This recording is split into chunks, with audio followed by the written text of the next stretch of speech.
It is Wednesday. It is live at 5. Welcome everyone. So today we're going to be talking about the Fool's Journey, a tarot tale of transformation and hidden wisdom.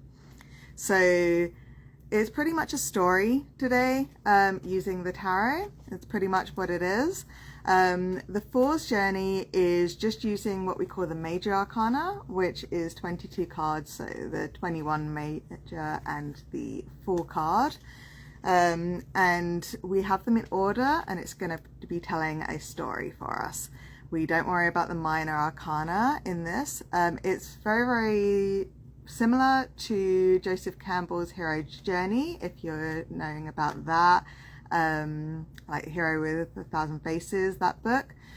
He talks about the hero's journey and how everybody has, like life plays out in this ups and downs and learning and all this stuff. And the Fool's Journey is the same thing pretty much. You will see this and notice this more if you study the Fool's Journey or the Hero's Journey. You will notice this a lot when you're watching TV, and especially movies and books and things like that. So movies that are usually talked about in this is things like The Matrix and Star Wars, those kind of ones where you literally have a hero's journey. So you'll see what I mean in a minute when we go through, but it's starting with the ordinary life of just an ordinary person.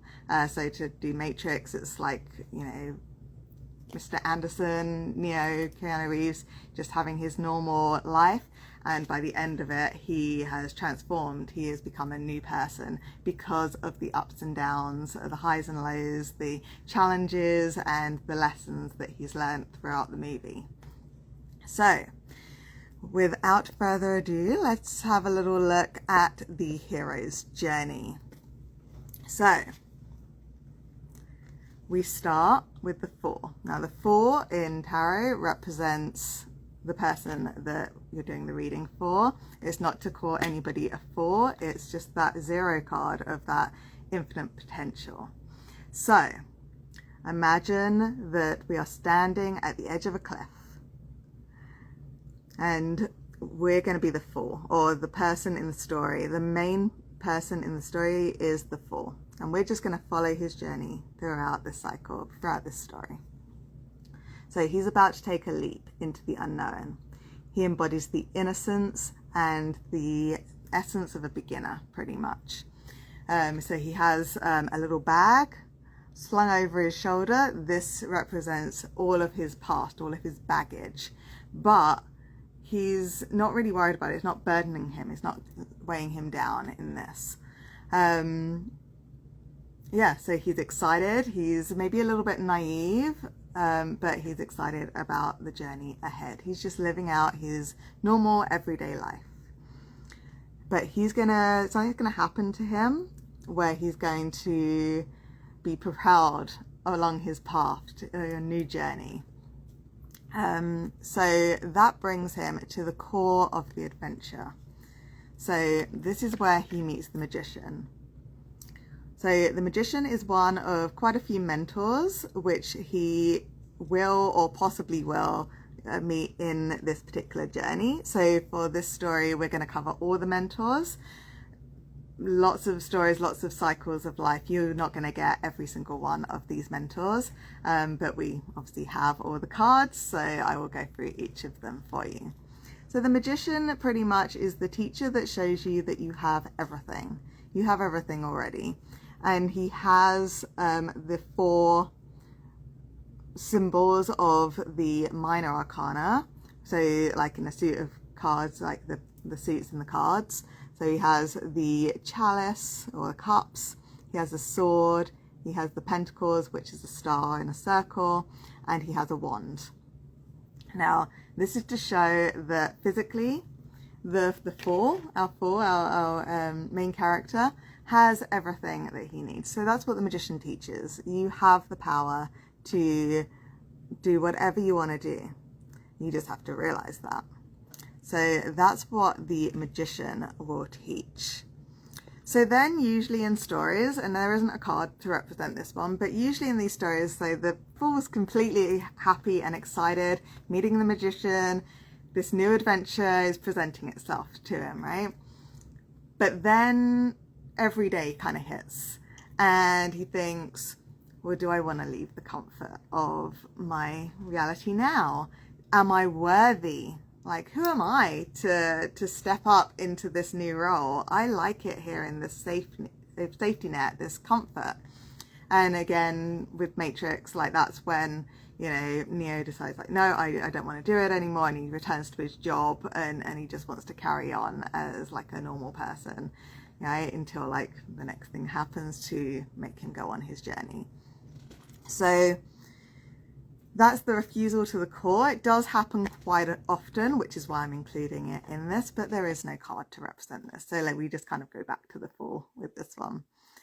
Now, chapter 2 of our story is meeting the rest of the mentors. Now, again, we don't necessarily have all of these mentors presenting themselves in every cycle, in every, story arc, but I'm going to cover all of them. So first we have the High Priestess, and she is this beautiful, powerful mentor that, unlike the magician, he says everything is in the material world, like everything is physically there for you. She's going to teach our Fool about going within and finding intuition to show the Fool the other worlds, the other realms, connecting to spirit guides or meditation at least, or just the magic of the world and other worlds, the true essence of the Fool, of his soul, of his power within. So she's opening his mind up to the unknown or the spiritual, right? So she's telling him how to bring in that knowledge and that wisdom, that intuition. Next, we meet the Goddess. The Goddess is represented by, or in this deck, the Lady, but in normal, like most cards, she is called the Empress. But we're talking about her as the Goddess in this because she is the essence of nature. She is nurture. She is that mother figure. She is everything that's gentle and fertile in not just like having babies, but like, creating and bringing in, she's like the portal of bringing in the creative energies and things.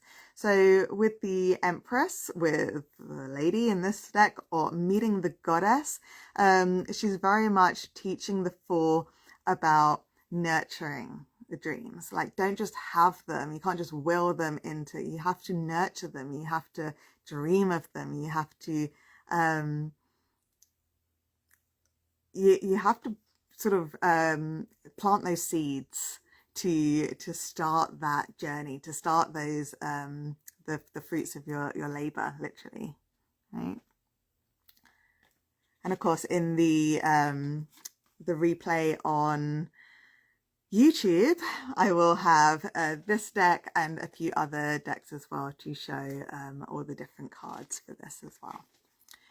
So now, since we've met the Goddess, we're now going to meet the God. He shows up in the tarot in the form of the Emperor, or if in this deck, the Lord.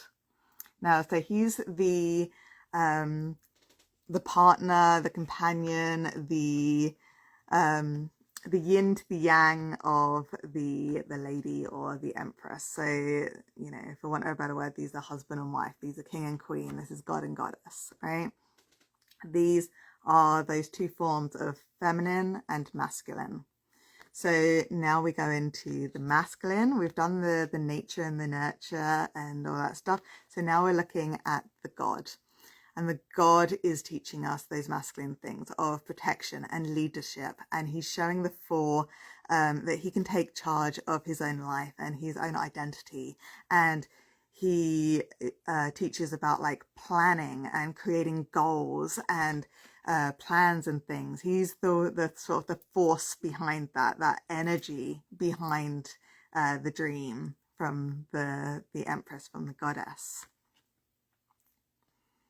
Okay. Then our next mentor is the Hierophant. In this one is the High Priest, and he is our wise teacher. So he could be a religious teacher, he could be an academic teacher, could just be someone that's older and wiser, or just knows a little bit more about the subject that the Four is looking into. So this is literally a mentor. So he is the one that's going to show the sort of society's education of the mentor. He's the one that's going to tell him about the importance of knowledge, like book knowledge, right? Rather than the intuition and the otherworldly knowledge. He's teaching read some books and go to university and really look into the wisdom of others. So people that have done it already, people that are wiser and can teach you more.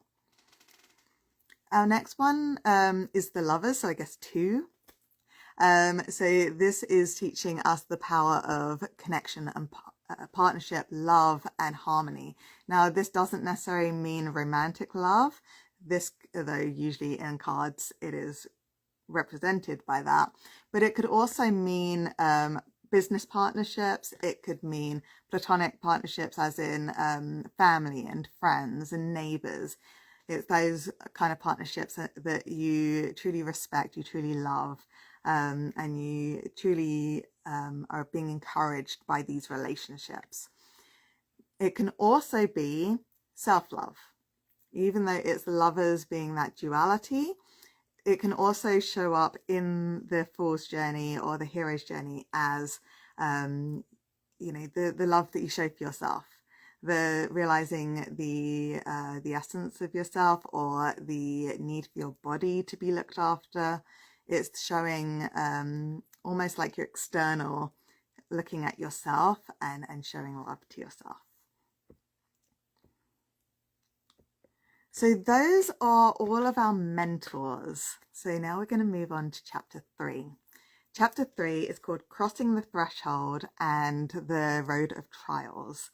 Now, the Four, our lovely main character here, he is now ready. He has spoken to at least one of those mentors, from the Magician to the Lovers.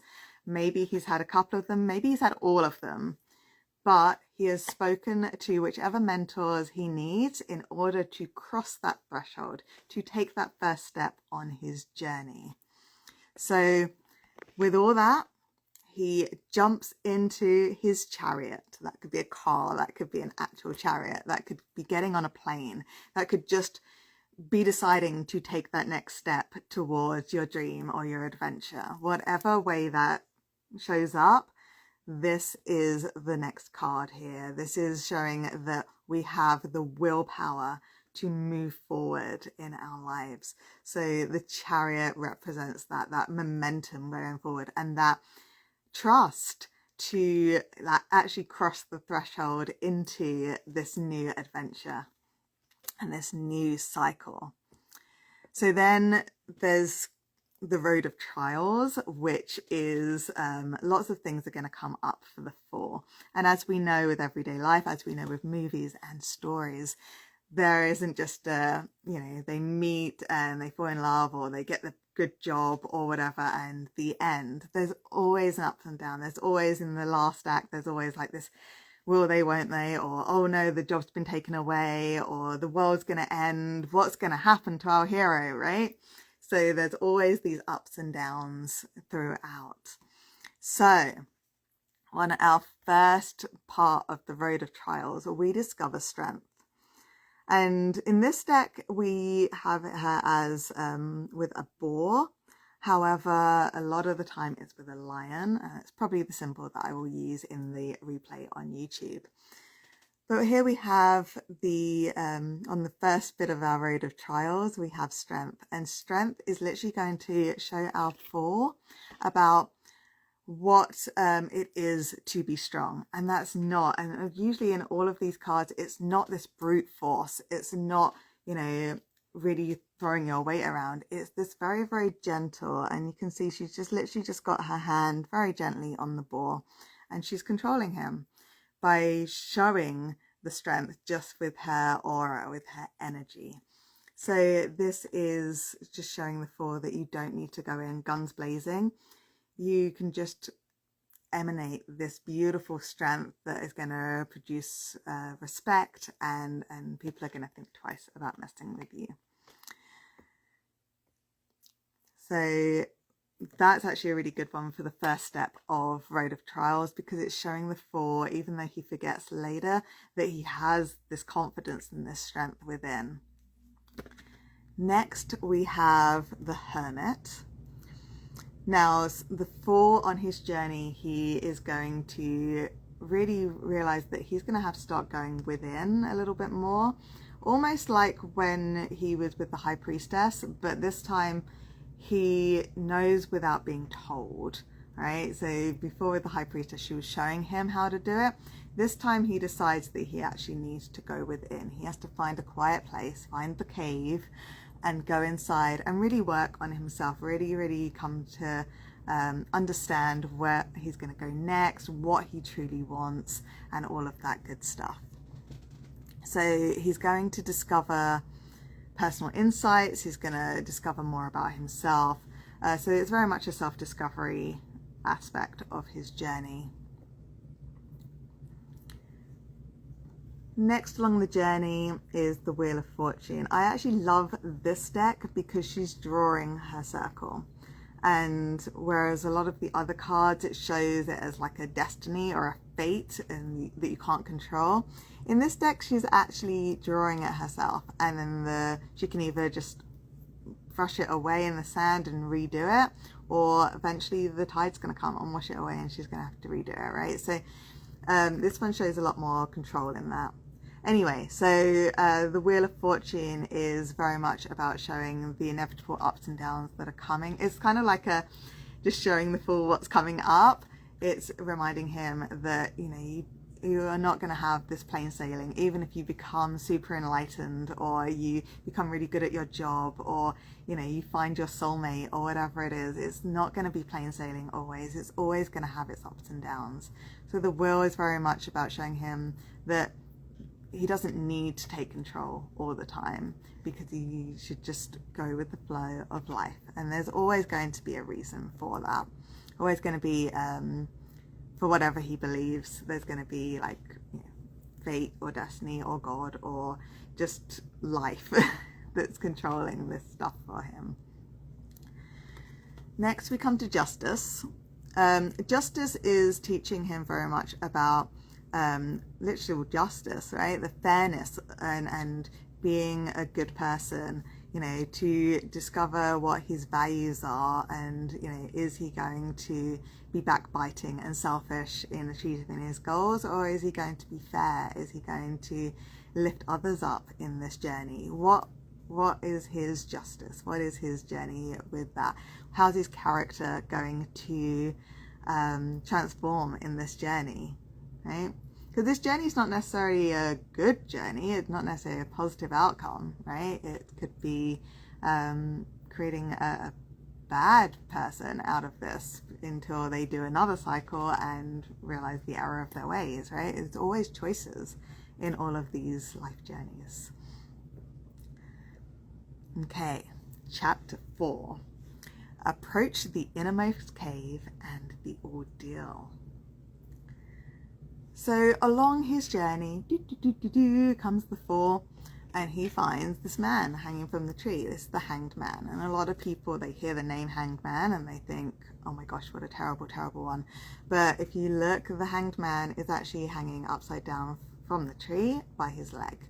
And a lot of the time, he's very serene looking. He doesn't have a worried face. He doesn't have a sad face. He's usually quite pensive, or he's just like hanging out, literally Hanged Man, right? So he's a very, very good card to get. And along this journey, the 4 is going to realize that sometimes it's good to step out and away from a situation to get a different perspective, like being upside down, or just stepping away from the situation and just hanging out, just leaving everything to just settle, and then he can move forward with his life. Then he can, once he's like paused, reflected, recuperated everything, and sort of thought about things a little bit from this little time out. This is time out part of the road, right? So this is where he's going to shed some light onto his situation by looking at it from a different angle. Next on his journey is the ordeal, and this is represented by death, another card that people really don't like, but it's actually a really, really good card. The death card is not death, it's change, and it's a nice change, but it is a change. So along his journey, the 4 is going to discover the death card. And this is a powerful transformation for him. This is the end of him being the 4 that we encountered at the beginning. Although he's gone through all this other stuff so far, this is card 13, right? But although he's gone through all this stuff, he was still pretty much him, right? He was still pretty much the little naive boy at the beginning. But now, from this card onwards, he's going to have changed quite a bit. He's going to have learned a lot of things and become a different person throughout his experiences so far, with the ones that we've mentioned along this journey. So this is his ordeal, for want of a better word. This is where he actually has to confront any fears and insecurities that he possibly has now, or that he had before, and how these new tools can actually shape and change him. So this is this can be a moment of enlightenment, or like a profound realization or something, or it could become quite a bit of a struggle. And that really does depend on our 4, on our main character, on you, and how much you have learned from everything so far. And at any point during this journey, if we're looking at it in real life, some people, they literally stop at certain cards, and this is a big one to stop at as well. So people will stop and not go any further. So just because you're on this hero's journey or this 4's journey doesn't mean that you're going to succeed all the way to the end. A lot of people will give up at certain points, especially the ones that are hard, especially the ones that have a thing in the way, like that you've got to get past, or a challenge, or something coming up for you, or just something doesn't go right, and that's when people stop. Now, let's assume that our 4, he pushes through his ordeal. He transforms from whatever the ordeal was in the death card, the big change, and he moves on to the next one. And that would be Temperance. This deck is called the Fairylet, but it's pretty much the same thing. This is where he encounters this beautiful, in some decks, angel, or in this deck, like an alchemist. Pretty much alchemy is the main theme in the Temperance card anyway. But this is where he is going to discover pretty much what the magician said at the beginning, where he has all the tools already to create his own future. But this one is teaching him how to actually bring those together and transform that.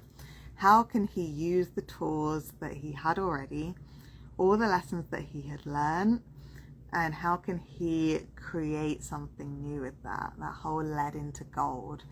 How can he become the alchemist now? And this is what Temperance is going to teach him at this stage in the 4th journey. This is also when he gets given the reward. He gets given the ultimate boon. He gets given this elixir. And this is the thing that he needs to bring back into his ordinary life. Because at the moment, he's in this other world, right? He's in this magical mystery world where he's learning all this amazing stuff. But all these lessons and things, and the elixir that she's going to give him, is going to be something that he needs to bring back with him at the end of this journey. Chapter 5, The Road Back. So now that he has been given the elixir, the boon, the reward from the Temperance card, from the angel, or whatever it is that your card shows you, he now has to go back. However, there is a hindrance, and there is now the refusal to return. Remember at the beginning there was the bit where he hesitated on going on the journey. Now he's going to hesitate on going back, right? Because now he encounters the devil. Again, this is not the devil. And in this deck, he's actually a pagan god called Canonis. But this card, he is given temptation. He is given things that are going to try and tempt him to stay where he is and not move on his journey. So in movies and things, this could be someone else vying for the job or his affections or something like that. Something to put sort of another boulder in the road for him. Something that's going to make him think, well, actually, I kind of like this. I like this money. I like this new love. I love what I've now got, and I can just hoard that and just enjoy and be quite selfish with it. So the devil is the one that's going to be showing him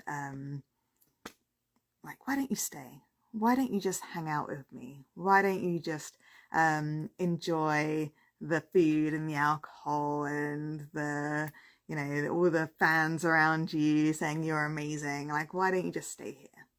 And the Fool does that for a while. The Fool decides that he doesn't want to return. So this is also the refusal to return.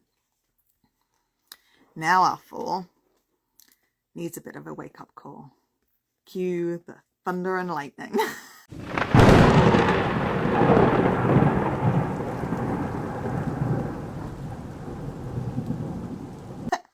We have the Tower card. Now, this one is at first glance quite scary because you have the lightning striking the tower and people falling out. Looks pretty bad, right? But this is his wake-up call. The lightning bolt is the spark, is the sudden realization, is the inspiration. So again, in stories and movies, maybe the devil card was when the main character was ready to give up, was like, oh, well, I don't need to go forward anymore, or I can't think of what to do next. And then there's this aha moment, or this bigger something that happens that shows our character that needs to go forward and to complete this journey. And this is our Tower card. This is our wake up card.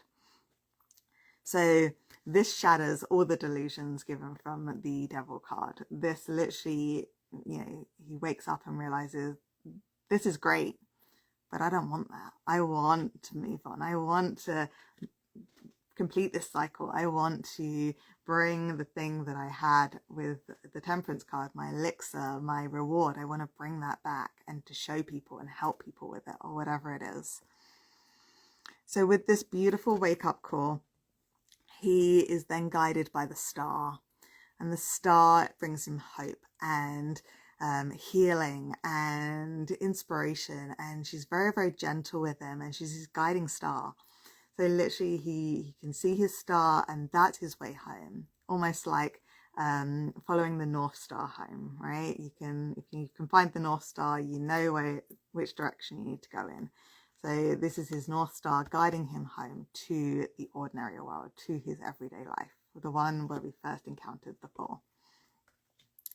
So she is his positive empowerment that's going to help him on the journey. But oh no! The ups and downs of the flows of life. We have the Moon. Now, I actually love the Moon card, but it has a lot of almost negative things, and in the Fool's journey it is a little bit negative because this is our illusion card. This is again like the Devil card, where it's kind of trying to coax him back. It's trying to bring him away from the real world and keep him in this other world. It doesn't want him to leave. It wants to tempt him to stay in this world of dreams, right? So this can also represent the subconscious as well. And it can even be a time where the shadows are illuminated a little bit. Maybe some things that he still hasn't healed from or still hasn't dealt with are being illuminated here, and that can be uncomfortable, right? That can be something that's not something that everyone wants to look into and face. So the moon is a bit daunting for some people.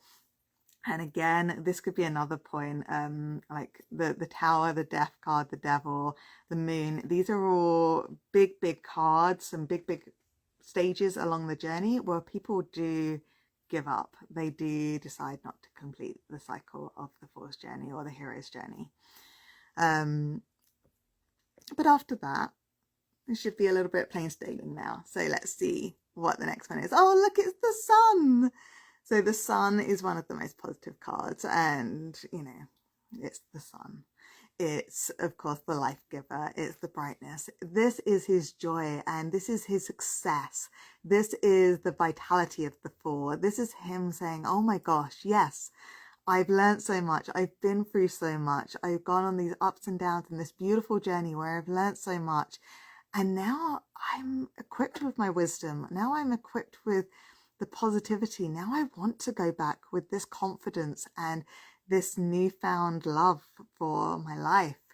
Whatever it was that you're on the journey for, now you've achieved it. This is your achievement card. This is your well done. This is where you realize that you nearly made it, and you know, you deserve to have as well. The whole thing around the self-love that we did with the Lover's card. He now knows that he's worthy of that. Then he goes on to the Judgment card. This one's actually called Rebirth, which really is a better explanation for what I'm about to say on the Fool's journey. So the Judgment card, or the Rebirth card here, this is telling him that he is the master of two worlds. So our little Fool that we met at the beginning, the one that was very naive and sweet and didn't really know much about the world, was a beginner and a novice. He's now the master of two worlds. He has discovered the tools that he has in this world. He has discovered his intuition. He's discovered other worlds. He's discovered knowledge and things that he never could have imagined. He's experienced things that he never would have if he had just refused the call and stayed at home. He's now become the master of this two worlds, right? So he accepted his call to awaken. He accepted the call to go out and explore the world. And he's now recognized as that. He is connected to his conscious, his unconscious. He's ready to share what he's learned with others, or just become a better person with what he has been through. So he's ready to go back to his ordinary life. Chapter 6, the completion of the journey. This brings us to the world. Now, the world is the end, right? He has all of it. And if you see as well, you know how the magician had all the four of the suits? This also has it: the sword, the chalice or the cup, the wand, and the pentacle, which is the star with the circle. So again, the world has all of these things that it had at the very beginning, but has so much more as well. And if you look as well, there's like this sort of portal or this archway, and the world is about moving through this archway. It's the finish line, right? So our Fool walks through as the master of two worlds through this finish line. So literally done. He can go back to his ordinary life, and he is a changed person. He is able to deal with things better and understand things better. His life is enriched from this beautiful journey. But it doesn't stop there, because now that the Fool has walked through this, he is now the Fool again that we encountered at the beginning, but not because he is changed. But now he's ready to go on another adventure when he wishes to. So he's going to start again on a new adventure as the novice, as the beginner. Even though he's gone through all this stuff and he's become the master of two worlds in this one subject, well, now he has the choice of becoming the novice and going through all of that again, but on a new subject, on a new matter. It could be, again, like I said, work or love or, you know, travel or just whatever it is, wisdom. What is it that he wants to learn next? And how is he going to go from the beginner fool to the master of worlds and go in through the finish line again? So thank you so much for listening to my long story. I hope you enjoyed it. I hope that you can draw parallels with your own life and with, you know, when you're watching movies, when you're reading books, you can actually see how the fool's journey or the hero's journey will actually line up with a lot of storytelling. That, believe it or not, was very, very, very simplified. If you want to know more about it, you can always reach out to me, or please do read some books on it, read some things online about it. The Joseph Campbell Hero with 1,000 Faces is an excellent book that I do recommend, and that tells you about the hero's journey. And then if you know about tarot, you can, or you have a tarot deck, you can see the correspondence with that as well. So yeah, so like I said, that was the Cliff Notes, believe it or not, even though that was very long. And thank you for those that stayed with me throughout that. Thank you for those watching the replay. Watch it on YouTube though, because it's going to have pictures and things that are much nicer. Please do share with me if you have any stories about where you can see in your life that you have followed the fool's journey. That would be really interesting for me to hear. Next week, and I see her on this call as well. I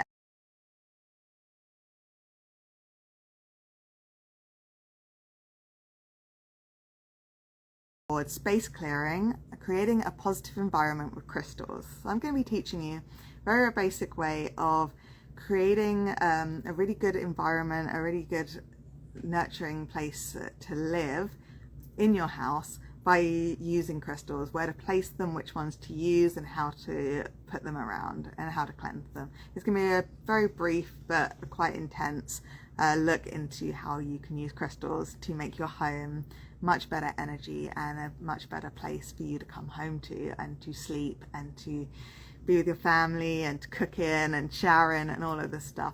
But at the end, I will be doing a shout out to my friend Anya, who is a house coach, which is fantastic, and I will explain more next week. But please do look her up, Anya House Coach.